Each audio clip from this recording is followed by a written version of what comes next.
We've seen global trade really struggle during this coronavirus pandemic, even though big ports like this one, Antwerp in Belgium, are incredibly busy with more than 10 million containers passing through them every year.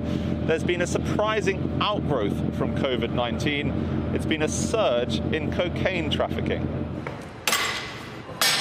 This week, Belgian authorities prying open crates of mango. Another shipment, bags of coffee concealing more than a ton of cocaine. Coronavirus may have devastated most global businesses, but officials hunting drugs here have seen a boom. Specifically on the flow of cocaine into Antwerp and other ports by way of containerized cargo, we have not seen a decline.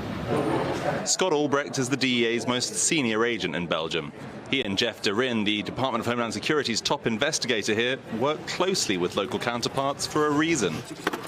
For every load that makes it into the lucrative cocaine market of Europe, it just strengthens those groups in South America that can send their cocaine to the United States. Once we start... As head of Belgium's customs force, Christian van der Waarden is trying to contain this cocaine cascade that's spiking alongside the pandemic. What we have this year until now even exceed the seizures what we had last year, and last year has been a top year in relation to seizures. Since January 1st, some 22 tons of coke's been seized in Antwerp alone, thanks to X-ray technology designed to spot concealed illicit cargo that scans dozens of trucks each day. Jeff Derin sometimes helps select those trucks. He says coronavirus has refocused his efforts on seaborne containers.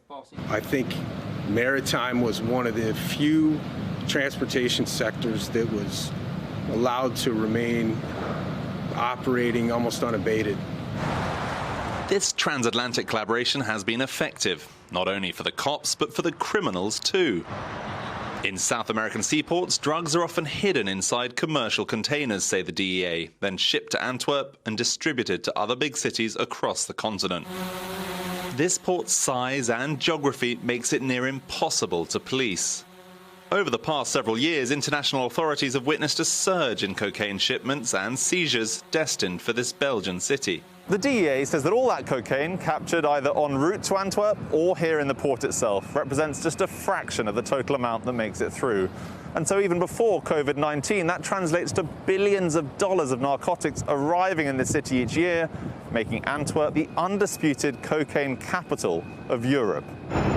The history of trade here dates back centuries, but it's the future that concerns many of those involved in tracking the traffickers. They are waiting till the situation gets back to normal again, and that would be the moment to send huge amounts of cocaine again towards Europe, towards North America and other continents. The COVID crisis hasn't crushed the cocaine trade, it's forced the cartels to be more creative. And as coronavirus restrictions loosen, US officials say even larger drug stockpiles could soon be shipping out. The thinking amongst international authorities we've spoken to is that there are still huge quantities of cocaine being produced in countries like Colombia. They're being stored in Latin American warehouses, waiting to be sent on to Europe, to North America, to the largest global markets for this drug. Hey, NBC News viewers, thanks for checking out our YouTube channel. Subscribe by clicking on that button down here and click on any of the videos over here to watch the latest interviews, show highlights, and digital exclusives. Thanks for watching.